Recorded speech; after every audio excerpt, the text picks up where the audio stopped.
বিসমিল্লাহির রহমানির রহিম। প্রিয় দেশবাসী, আসসালামু আলাইকুম। গত 18ই জুলাই থেকে প্রিয় বাংলাদেশ বিশ্ব থেকে বিচ্ছিন্ন। সবাইকে অনুরোধ করছি পুরো ভিডিওটি দেখে যাবেন, কারণ তারেক জিয়া ভাই আমাদের সকল দেশি ও বিদেশি এবং শিক্ষার্থীদের যে ঘোষণা দিয়েছেন। বাংলাদেশকে বিশ্ব থেকে বিচ্ছিন্ন করে দিয়ে চলছে গণহত্যা। পুলিশ, র্যাব, বিজিবি, ছাত্রলীগ, যুবলীগের সন্ত্রাসীরা নির্বিচারে চালাচ্ছে গণহত্যা। গণহত্যায় ছাত্রছাত্রী সহ এ পর্যন্ত 500-র মতন মানুষ শহীদ হয়েছেন, আহত হয়েছেন অসংখ্য অগণিত মানুষ। হতাহতের সংখ্যা প্রতিদিন বেড়ে চলেছে। বর্তমানে বাংলাদেশে প্রায় গৃহযুদ্ধ পরিস্থিতি বিরাজমান। দেশের নিয়ন্ত্রিত গণমাধ্যম সত্য প্রকাশ করতে পারছে না, বন্ধ করে দেওয়া হয়েছে ইন্টারনেট। এমন পরিস্থিতি বিশ্ববাসীর দৃষ্টি আকর্ষণ করে বলতে চাই, 1971 সালের মুক্তিযুদ্ধের সময় বিশ্ববাসী বাংলাদেশের স্বাধীনতাকামী জনগণের পাশে দাঁড়িয়েছিলেন। বর্তমানেও বাংলাদেশের চলমান গণহত্যা বন্ধে নিরস্ত্র জনগণের পাশে দাঁড়ানোর জন্য বিশ্ব বিবেকের কাছে জানাই উদাত্ত আহ্বান।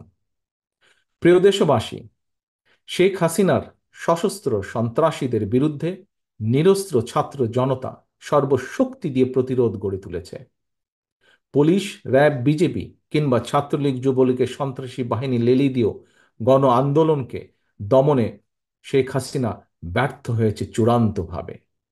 খুনি হাসিনা রক্তচক্ষু উপেক্ষা করে অধিকার আদায়ের আন্দোলনে আবু সাইদের মতন বীর সন্তানেরা পুলিশের বন্দুকের সামনে বুক পেতে শহীদের মৃত্যুকে আলিঙ্গন করতে দ্বিধা পর্যন্ত করছে না। তাই যত অপচেষ্টাই চলুক, খুনি হাসিনার পক্ষে অবৈধভাবে আর রাষ্ট্র ক্ষমতা কোনোভাবেই দখল করে রাখা সম্ভব নয়। তাই ক্ষমতা হারানোর ভয়ে ভীত খুনি হাসিনা শেষ চেষ্টা হিসেবে দেশব্যাপী কারফিউ জারি করেছে, মোতায়েন করেছে সেনাবাহিনী। বাংলাদেশের পক্ষের সর্বস্তরের জনগণের প্রতি আহ্বান, আপনারা তথাকথিত কারফিউ ভেঙে দখল নিন রাজপথের। সেনাবাহিনীর কর্মকর্তা এবং সদস্যবৃন্দ, খুনি হাসিনা কারফিউ জারি করে সেনাবাহিনীকে রাজপথে দেশের ছাত্রছাত্রীর মুখোমুখি করে দিয়েছে। সেনা কর্মকর্তা এবং সেনা সদস্যদের দৃষ্টি আকর্ষণ করে বলতে চাই, খোঁজ নিয়ে দেখুন এই ছাত্রছাত্রীরা আপনার কিংবা আপনার কোনো একজন সহকর্মী, ভাই, বোন, সন্তান কিংবা স্বজন। তাহলে কাদের মোকাবেলা করতে বন্দুক হাতে আপনারা রাজপথে নেমেছেন? মনে রাখবেন, দেশের সার্বভৌমত্ব হুমকির মুখে পড়লে আজকের এই ছাত্রছাত্রীরাই আপনাদের সহায়তায় জীবন বাজি রাখবে।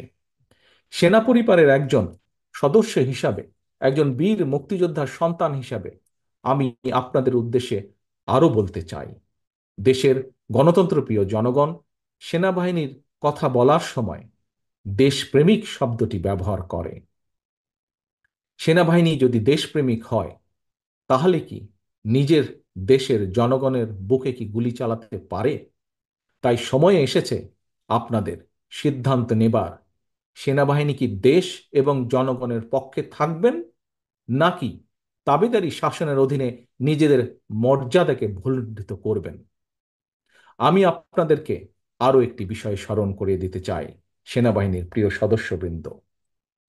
2009 সালে বিডিআর পিলখানায় আপনাদের সাহসী সহকর্মী সেনা কর্মকর্তাদের যখন নির্মম নিষ্ঠুরভাবে হত্যা করা হচ্ছিল, আপনাদের সহকর্মীদের পরিবারের সদস্যদেরকে যখন অপমান অপদস্থিত করা হচ্ছিল, সেই সময় সহকর্মীদের রক্ষায় আপনারা কি কোনো ভূমিকা রাখতে পেরেছিলেন?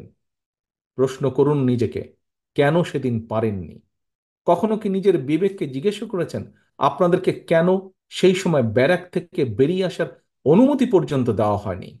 আজ এত বছর পরও কি আপনারা আপনাদের সহকর্মীর হত্যার সুষ্ঠু বিচার পেয়েছেন? হত্যার বিচার না হয় দূরেই থাক, তাবেদার স্বৈরাচারের কাছে সহকর্মী হত্যার বিচার সাহস কি আপনাদের আছে? সেনাবাহিনীর সদস্যবৃন্দ, নিজের বিবেককে জিজ্ঞাসা করুন, কেন আপনারা সেই সাহস আজ হারিয়ে ফেলেছেন? আপনাদের প্রতি আহ্বান, জনগণের বুকে বন্দুক তাক করবেন না, দেশের জনগণের বিরুদ্ধে দাঁড়াবেন না, ছাত্রছাত্রীদেরকে ভয় দেখাবেন না। আজকের এই গণশত্রু হাসিনা, খুনি হাসিনা অবৈধ ক্ষমতার লিপ্সা মেটাতে এই ইউনিফর্মের অমর্যাদা করবেন না। ব্যারাকে ফিরে যান, অরক্ষিত সীমান্তে সতর্ক নজর রাখুন। প্রিয় দেশবাসী, চাকরিতে কোটা সংস্কারের দাবিতে ছাত্রছাত্রীরা আন্দোলন শুরু করেছিল। ছাত্রছাত্রীদের আন্দোলন নিয়ে খুনি হাসিনা এবং সাবেক ছাত্রলীগ নেতা প্রধান বিচারপতিও উস্কানিমূলক বক্তব্য প্রদান করেছিল। আন্দোলনকারী ছাত্র জনতা তাই খুনি হাসিনা কিংবা এই প্রধান বিচারপতির আদালতকে বিশ্বাসই করে না। সুতরাং খুনি হাসিনাকে রক্ষার জন্য আদালত কি রায়, এই নিয়ে জনগণের মোটেও মাথা ব্যথা নেই।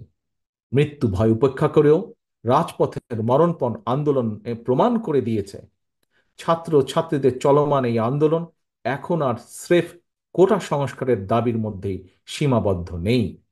ছাত্রছাত্রী, অভিভাবক এবং দেশের আপামর জনগণ কোটা সংস্কারের পাশাপাশি চায় রাষ্ট্র সংস্কারও। প্রতিটি হত্যার চায় বিচার।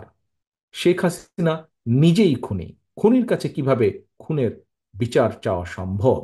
দেশের শীর্ষ দুর্নীতিবাজ হাসিনাকে রাষ্ট্র ক্ষমতায় রেখে রাষ্ট্র সংস্কারও করা সম্ভব নয়। আন্দোলনকারীদের তাই এখন একটাই দাবি, বাংলাদেশের জনগণের তাই এখন একটাই দাবি, খুনি হাসিনার পদত্যাগ। সেজন্যই দফা এক, দাবি এক, শেখ হাসিনার পদত্যাগ। প্রিয় দেশবাসী, একজন রাজনীতিক হিসাবে আমি আমার দলের নেতা কর্মী সমর্থকদের প্রতি এবং সন্তানের একজন পিতা এবং একজন অভিভাবক হিসাবে দেশের সকল সম্মানিত অভিভাবকদের প্রতি আমার বিনীত আহ্বান, খুনি হাসিনার খুনি বাহিনী আমাদের সন্তানদেরকে রাজপথে হত্যা করছে। খুনি হাসিনার বন্দুকের নল থেকে আমাদের সন্তানদেরকে যদি রক্ষা করতে হয়, তাদের নিরাপদ ভবিষ্যৎ যদি নিশ্চিত করতে হয়, তাহলে সকল শ্রেণী পেশার মানুষ তথা আপামর জনগণের জন্য একটি নিরাপদ বাংলাদেশ গড়ে তুলতে হয়। খুনি হাসিনার পতনের আন্দোলনের সর্বশক্তি দিয়ে তাহলে চূড়ান্তভাবে মাঠে নামুন। আজ, এখন থেকে, এই মুহূর্ত থেকে বিজয়ের ঘণ্টা বাজতে শুরু করেছে জনগণের পক্ষে। কিছু সময়ের অপেক্ষা মাত্র, ইনশাল্লাহ। আল্লাহ হাফেজ। বাংলাদেশ জিন্দাবাদ। বাংলাদেশ জাতীয়তাবাদী